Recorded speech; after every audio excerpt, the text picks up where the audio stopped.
이제 FOMC 보도록 할게요. 미국. 네. 반대통화 미국. 자, 다음 주 FOMC 회의가 열리는데 제가 오늘 아니면 얘기 못 할 것 같아 갖고 미리 하는 게 좋을 것 같아요. 뭐 올게 온 거죠, 그냥. 우리 한 2개월 전부터 계속적으로 얘기했던 테이퍼링에 대한 공식화. 근데 시장에서 지금 내포하고 있는 건 11월 바로 시작? 이 가능성을 좀 얘기를 하고 있어요. 11월 바로 시작. 바로 할 수 있다. 그죠? 자, 일단은 11월 FOMC 테이퍼링 구체적인 플랜 발표 전망 다음 주에 나올 가능성이 굉장히 높고 이제 테이퍼링에 대한 시작을 웬만한 이제 FOMC 의원들도 다 이제 지지를 하는 상황이죠. 굉장히 매파적이에요. 물가가 하도 오르다 보니까 빨리 하자 좀 이런 식으로 얘기가 나오고 있고 중요한 거는 없을 것 같아요. 사실 이제 시장을 계속적으로 페드를 지켜보는 이제 시청자분들이었다면은 사실 기대값이 없을 거예요. 기대값이. 그리고 시장도 그렇게 어떻게 보면은 어떤 한 방향성을 추구할 만한 그 상황이 연출이 안 될 거예요.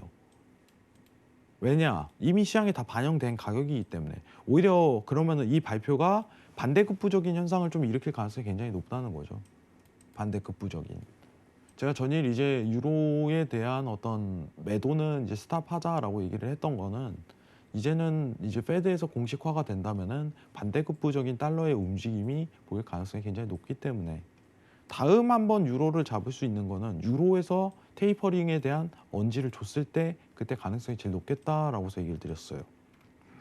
자, 그러면은 다음 주 페드에 대한 어떤 일정은 어떤 공식화 발언과 더불어서 어떻게 좀 집행을 할 건지, 어떻게 할 건지, 몇 월에 좀 끝낼 건지 이런 발언이 나오겠죠.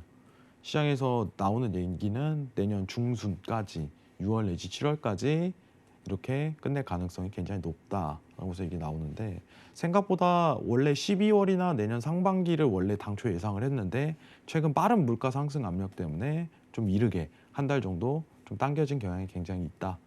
그러면 그만큼 달러에 대한 상승도 한 달로 전후로 압축이 되는 거죠. 이 정도만 좀 참고하시면 좋을 것 같아요, 여러분들. 자, 그러면은 제가 이제 페드 관련해서는 너무 많은 얘기를 했기 때문에 이제 달러 인덱스에 대한 어떤 두 통화 정책을 좀 마무리로 비교 분석을 하는 게 굉장히 좋을 것 같은데 네. 자, 화면 좀 잠깐 내릴게요. 자, 우리가 이제 어떻게 보면은 달러 인덱스에 대한 예상 경로를 좀 한번 판단을 해야 되잖아요. 네. 예, 앞으로 시나리오라는 게 좀 측정이 돼요. 근데 통화 정책은 어떻게 보면 좀 예상된 결과이기 때문에 충분히 예측이 가능하다고 저는 판단을 합니다. 자, 지금 달러 인덱스가 시장에서 반영을 일으켰던 거는 이제 테이퍼링이 점차 공식화하는 7월부터라고 좀 판단을 하고 있죠. 그래서 상승에 대한 비율을 최근에 좀 강조했던 이유는 테이퍼링에 대한 효과가 지금 시장에 앞으로 좀 반영이 시작 전까지 반영될 가능성이 높기 때문에라고 해서 판단을 했었어요. 자, 오늘 22에서 아무 말이 안 나왔지만은 이미 시장은 이제 달러에 대한 어떤 기대감이 다 반영되고 마무리가 좀 지어지는 분위기가 좀 모색이 되고 있죠. 오늘 달러가 쭉 떨어진 게 보니까. 왜냐하면 유로에서 어떠한 제스처를 취하지도 않았는데 달러가 뭐하러 떨어져요. 다음 주 공식화 발언에 대한 어떤 시장에 대한 대기겠죠. 그죠? 자, 그러면 테이퍼링에 대한 시장 반영은 다 끝났다고 보고 있습니다.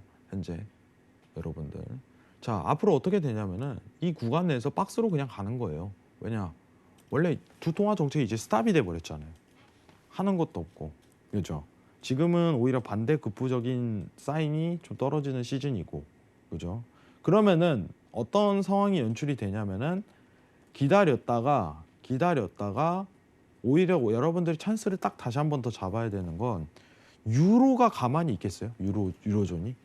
내년 3월에 PPP가 종료를 하게 된다면 얘네도 테이퍼링을 개시할 가능성이 높아요. 전 세계적으로 다 하고 있으니까. 영국도 지금 뭐 이제 긴축 정책 관련해 갖고 추구 전략을 빡세게 나가고 있잖아요. 타이트하게. 유로존 할 때 달러가 다시 이제 재하방 압력을 들어갈 가능성이 높다. 이때 노리시는 게 제일 좋아요.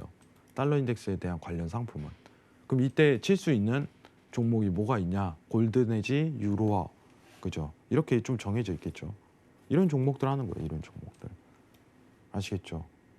그럼 시장에 대한 시나리오가 두 통화 정책에 비교를 해본다면은 시장이 테이퍼링에 대한 시장을 반영할 때 시즌을 반영할 때 원의 이제 상승에 대한 뷰를 굉장히 맞닥뜨려요. 그죠? 그때 한번 볼 수 있고 이제 반대 통화인 유로에 대한 포커싱을 좀 맞추는 게 기다렸다. 예, 나중에 유로화를 한 번 더 볼 수 있는 기회가 연출될 거라고 생각을 합니다.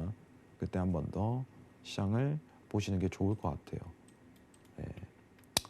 그리고 이 정도만 좀 참고하시면 좋을 것 같고 오늘 톡방 들어오시면은 제가 아까 이 지표 보는 법 관련해 갖고 좀 설명드리고 그 추가적으로 패드 테이퍼링을 개시를 했을 때 물가에 대한 하방 압력이 좀 개시된다는 과거 전례랑 좀 그 국채에 대한 변동성이 어떻게 움직였는지 그 부분도 자료를 좀 보내드리도록 할게요. 오늘 좀 질문이 많을 것 같아요. 굉장히 걱정되는데 제가 아는 한도 내에서 모든 거 좀 답변 드리는 시간 가져보도록 하겠습니다. 자, 이상입니다.